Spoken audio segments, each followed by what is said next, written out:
Hello everyone. There was another fantastic game in Sinquefield Cup 2017. The game was played between Vishvanath Anand, an Indian GM, and Caruana Fabiano, Italian GM, currently playing for the United States. So we start off with Anand start off with English opening C4. To that, Fabiano responded with the move E5 was Sicilian. And after that move, he played the move knight c3, knight f6, knight f3, knight c6. That's called the four knight variation of the English. g3, g4, d5, sorry, c takes d, knight takes d, bishop g2, and now here we see the most popular move is knight b3. This move has gained massive popularity in recent years. But here, Caruana played the move bishop to c5, which is very rare. That's the move least played. You're probably gonna find only 2 games in the database. Now here's a nasty trap. If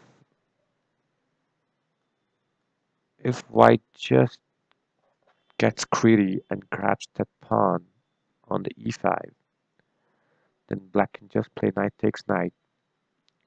And if the white can take it with the pawn, then black's just gonna exchange queens and just gonna be a piece up.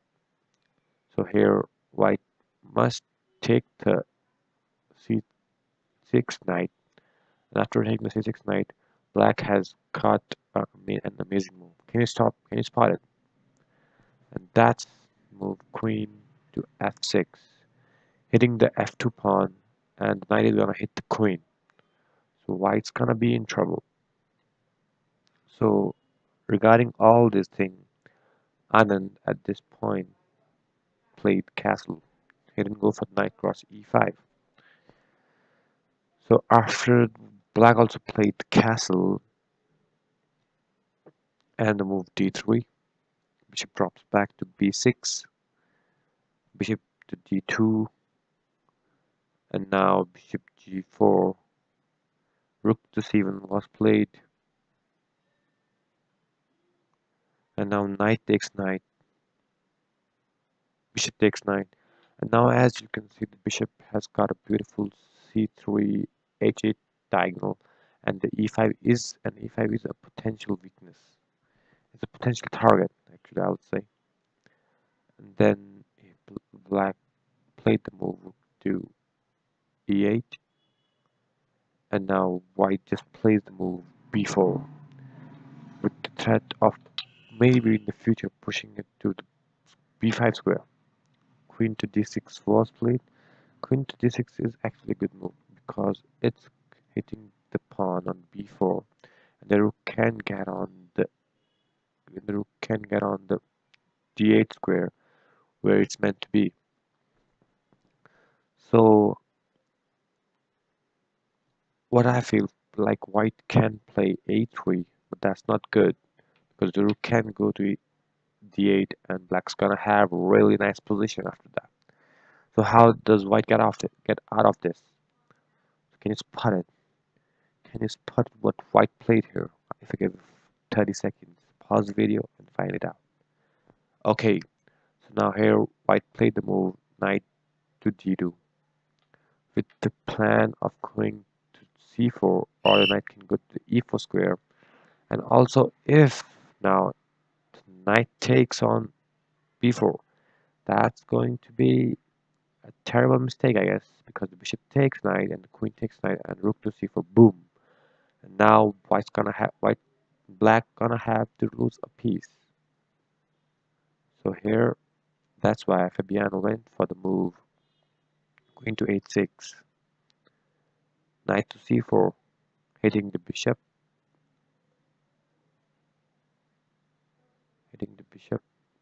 and queen to h6 was played, brushing down against the e2 pawn. Here, white could have played b5, No, white cannot play b5, sorry.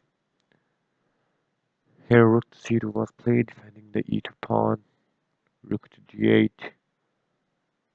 and here at this moment white can play b5, and now knight to d4, bishop takes d4, pawn takes d4, knight takes b6, c takes d6, and black has got a pressure, and white has got pressure against the e2 pawn, as you can see.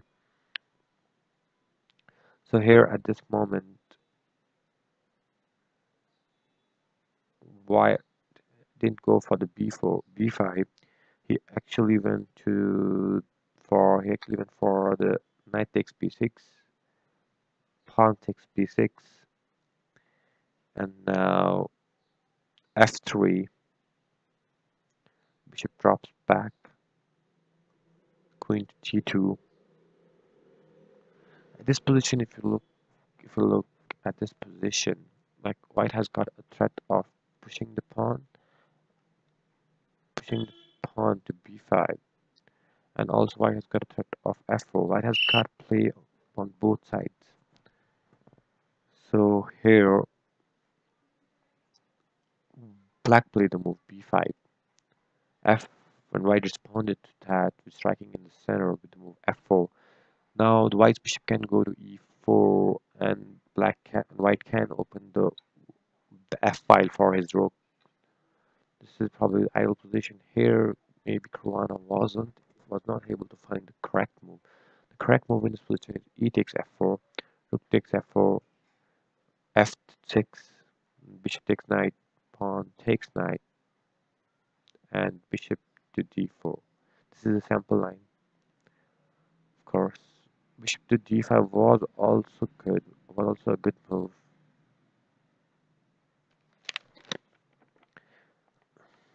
During the interview, when Caruana played the move bishop g4, he said he knew that bishop g4 was bad, but he had calculated, but don't know he ended up playing up the bishop to g4.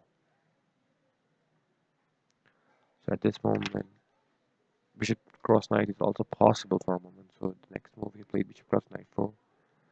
This move is kind of a double edge the, because the white is going to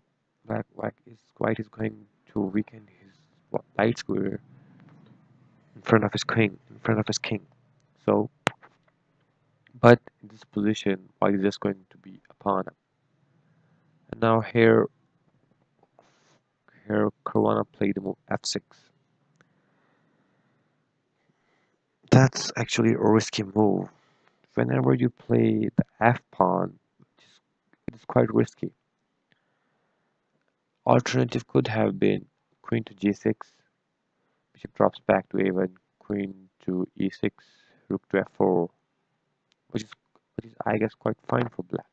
But he played the move f6, and here Anand took it with his e pawn, which is simply awesome, because his calculations were simply amazing. He invited the rook to take on e2, and which he did. Caruana played the move rook takes e2. I guess it's over for white. What do you guys think?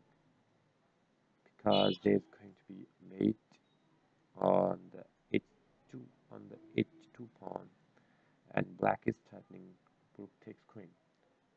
So how do white proceed? Can you spot it? If I give you 5 seconds, and cool, and Anand played here f7.